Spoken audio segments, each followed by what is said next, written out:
Ladies and gentlemen, my name is Greg Michalowski from ForexLive.com. Today's date, April 23rd, 2015. I'm going to take a Forex technical look at the Aussie versus US dollar, but it's actually going to be a total look around because I'm going to spend some time talking a little bit about fundamentals as well. Let's start off with those fundamental picture. In the last month or so, we've seen better data come out of Australia in the form of the employment report. First off, the rate of unemployment came down to 6.1% from 6.3% estimate. It was 6.2, came down to 6.1. The change in employment also rose up higher than expected at 37.7 versus around 10,000 expectations. The prior month was revised higher to 47.0 up from 15.6. So 2 months of pretty strong employment job gains to look at. The CPI also rose a little bit better than expected at 0.2 last night versus 0.1 estimate. The trim mean also was a little bit higher for the year-on-year at 2.3 versus 2.2. Reserve Bank of Australia tries to target 2 to 3%, so toward the bottom end of that extreme.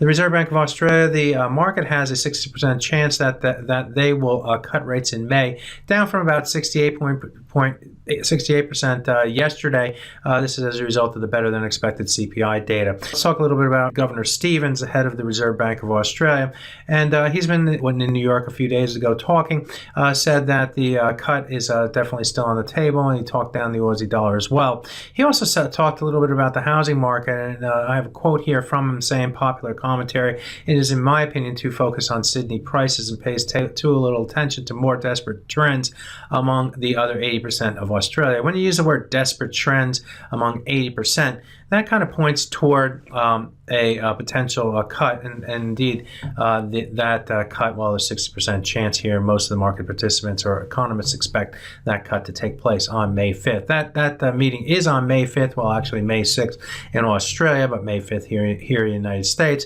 And before that, we're going to get the trade balance figures coming out on May 4th, and we're also going to get building approval numbers coming out on May 3rd.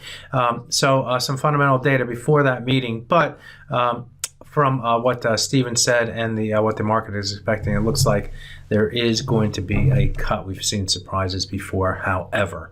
Now, final piece is the price of iron ore. This price of iron ore has come tumbling down from a 140 high. It's not even on the chart right here, but that was the high. It went all the way down to 47 in pretty much a straight move to the downside. Now, over the last week or so, we've seen a little bit of rebound, about a 15% rebound off of that low level.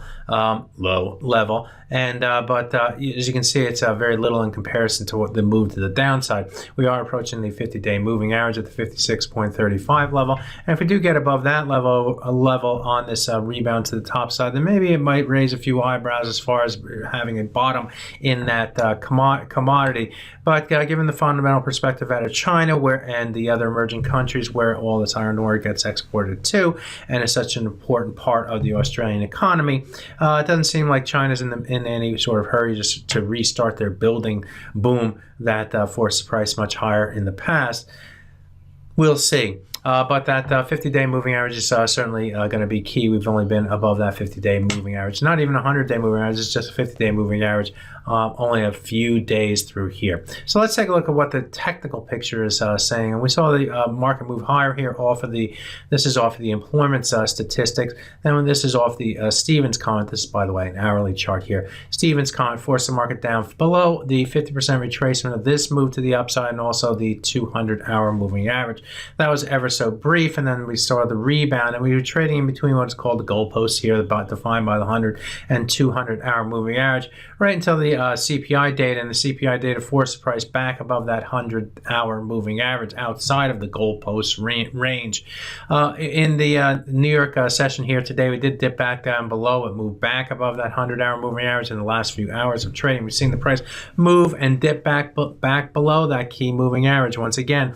So I got to give the bias a little bit more to the downside right now with the price below that 100-hour moving average in today's trading. If we're going to go higher, we need to get back above that level in order to push this price to the upside. Now on the downside, which is again looking like the way to go, we do have some key levels here that we're going to have to see the price move below.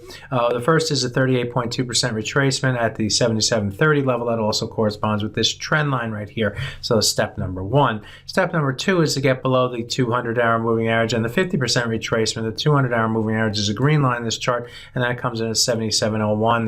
This 50% comes in at 76.96. So we're going to need to get below the 77 level and a little change on the downside to force the market to the downside. That's what we're going to be looking for going forward in the next day trading range. Risk right now is bias is now to the downside with the market with sellers more in control. Risk is a move above the 100-hour moving average. Target to become the 77.30 level, and then the 77 really down to 96 level, 76.96 level.